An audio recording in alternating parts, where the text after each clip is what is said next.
सिंध जो इंतज़ामी निज़ाम जिथे डावाडोली जो शिकार आहे उते ॾिठो वञे त खाटा ऊ खाता करप्शन जी एतिरी वॾी खाई ऐं खॾ खोटे चुका आहिनि जंहिंखे भरण लाइ ज़माना गुज़री वेंदा पर उहे खॾूं ऐं खायूं भरिजी न सघंदियूं ऐं अहिड़े नमूने सिंध अंदरि सिलसिलो जारी रहंदो। अॼोकी सिंध जी तस्वीर ऐं ख़बर में हिकु अहिड़ी ख़बर शामिल आहे जंहिं ते टहकार बि करे सघिजे थी, सुॾका बि भरे सघिजनि था, ताजुब बि करे सघिजे थो ऐं अञा अॻिते मातम बि करे सघिजे थो। ख़बरूं आहिनि त सेपरा जे इमरजेंसी कानून तहत सिंध सरकार पारां आपाशी खाते खे ॿोॾि खां बचाइण लाइ हंगामी बुनियादनि ते क़दम खणण लाइ 1.5 अरब रुपयनि खां वधीक फंड जारी कया आहिनि, जिन मां 98 करोड़ रुपया इमरजेंसी में मंज़ूर बि कया विया आहिनि। ॾिठो वञे त हिन वक़्तु सिंधु दरिया जे साॼे तोड़े खाॿे पासे किथे बि का इमरजेंसी जहिड़ी सूरत हाल न आहे ऐं न ई पाणी वाकुरा इन ख़तरे वारनि कांटनि खे किरास करे चुका आहिनि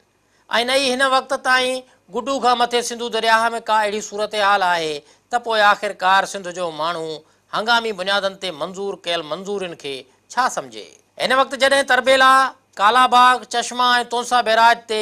पाणी वाकुरा 2.5 लखनि खां मथे न आहिनि ऐं गुडू तोड़े सखर ऐं कोटड़ी बैराज ते बि को पाणी जो प्रेशर न आहे, उन वक़्त में आपाशी खाते खे फंडनि जी मद में ॾिनल ॾोकड़नि जूं मंज़ूरियूं सिंध आख़िरकार छा सम्झे। हिन वक़्तु जॾहिं मुल्क में ईंदड़ 12 कलाकनि ताईं सवाइ गिलगित बल्तिस्तान जे किथे बि बरसाति जो इम्कान न आहे,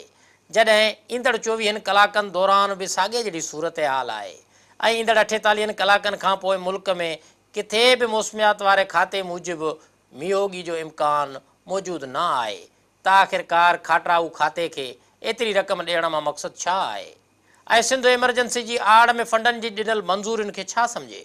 चयो पियो वञे त 98 करोड़ रुपया आउटसाइड बजेट तौरु जारी कया विया आहिनि ऐं नाणे खाते पारां जारी कयल फंड रुहिड़ी, दादू केनाल जे बंदनि, बेगारी,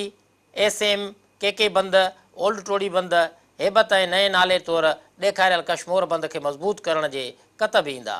ऐं गॾोगॾु ॿोॾि खां बचाव वारा क़दम खणण लाइ उहे ॾोकड़ ख़र्च कया वेंदा। सिंध सरकार जे सिंध जे अवाम लाइ ज़ाहिर कयल गणती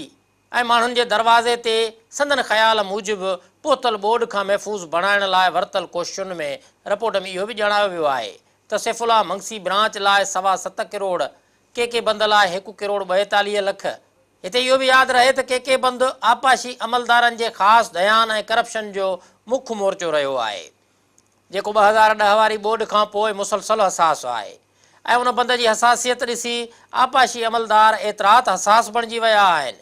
जो के बंद खे नंढड़े ॿार जीअं निपाइण लाइ रोज़ ई फंडनि जूं मंज़ूरियूं कराइनि था, पर मजाल आहे जो के बंद जी हसासियत ख़तमु थिए। न्यू घोड़ा घट बंद लाइ 49,62,000, हेबत ऐं ख़ैरवाह बंदनि लाइ 49 लखनि खां वधीक पैसा, कश्मोर बंद लाइ 49 लख, मखवाणी बंद ऐं टोड़ी डिवीज़न जी निगरानी लाइ 1 करोड़ 21 लख रुपया। हिते इहो बि वरी यादि रहे त टोड़ी बंद जी निगरानी करण लाइ हिन वक़्त ताईं त को बि मौजूदु न रहियो आहे ऐं वक़्तु ब वक़्तु उते हथरादू फायरिंग करे बड़तोल मचायो वेंदो रहियो आहे ऐं वाधू पैसा जारी कराया वेंदा आहिनि ऐं 2010 खां वठी हिन वक़्त ताईं उहो टोड़ी बंदि अञा सूदो हसास आहे, जॾहिं त पुराणे टोड़ी ऐं एलबी बंद लाइ 86 लख रुपया रखिया विया आहिनि, काज़ी अहमद ऐं सकरन बंदनि लाइ 1 करोड़ 17 लख, फुलेली केनाल लाइ 30 करोड़, एमएस बंद लाइ 98 करोड़, कुल मिलाए 1.5 अरब खां वधीक रक़म जारी कई वई आहे। हिननि अंगनि अखरनि ऐं नवनि पुराणनि बंदनि जेके कॾहिं ओल्ड बंद था बणिजी वञनि त कॾहिं न्यू बंद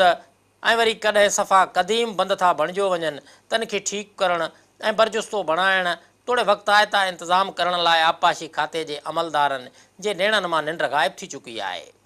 ऐं खेनि ॿोॾि जे ख़तरनि एतिरो त वराए वरितो आहे जो सखर बैराज लेफ्ट बैंक जे अख़्तियारियुनि एमडी सेप्रा खे इहो ख़त लिखी छॾियो त सिंध में ॿोॾि वारी हंगामी सूरत हाल आहे, तंहिं करे सिंध जे माण्हुनि खे ॿोॾि खां बचाइण लाइ हंगामी बुनियादनि ते ॾोकड़ जारी कयो, जंहिं बाद एमडी सेप्रा पारां बिना कंहिं जांच पड़ताल जे 98 करोड़ रुपया ॿोॾि खां बचाइण लाइ तकड़ा ऐं तुर्त मंज़ूर करे वरिता। हिन वक़्तु जॾहिं सिंधु दरिया जे कचे में रहंदड़ माण्हू सिस्टम में पाणी घटि अचण ते धणीअ दर ॿाॾाए रहिया आहिनि त या ख़ुदाया बाझ कर ऐं कुझु पाणी वाकुरनि में वाध कर त जीअं सिंधु दरिया जो कचो सैराब थी सघे, बनियूं आबाद ऐं ज़रख़ेज़ थियनि, दालियूं, तिर, सायूं भाॼियूं, वलियूं ऐं वाड़ियूं थी सघनि।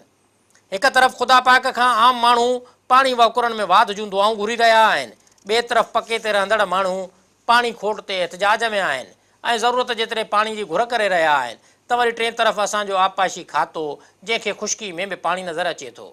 जंहिंखे वारीअ मथां बि पाणी वहुकुरा गुज़रंदे नज़र अचनि था, जंहिंखे सिंध जी ज़रूरत मुताबिक़ पाणी न हुजण ते बि ॿोॾि नज़र अचे थी ऐं खेनि सिंध जो दर्दु नज़र अचे थो।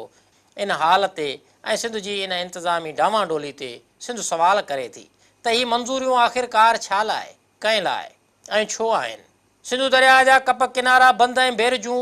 अरबे रुपयनि जी जारी कयल अॻु तोड़े हाणे बजेटुनि बाद बि हसास छो आहिनि ऐं 12 महीना इहो हसासियत जो राॻु आख़िरकार छो आला पियो वञे थो। असां सम्झूं था त सिंध में हिन वक़्तु ज़रई ज़रूरतुनि जे पूरा लाइ बि पाणी सिंध जे माण्हुनि खे मुयसरु न आहे ऐं सिंध में हिन वक़्तु कंहिं बि ॿोॾि जो इम्कानु न आहे। तंहिं करे ॿोॾि अचे थी जे नाले ते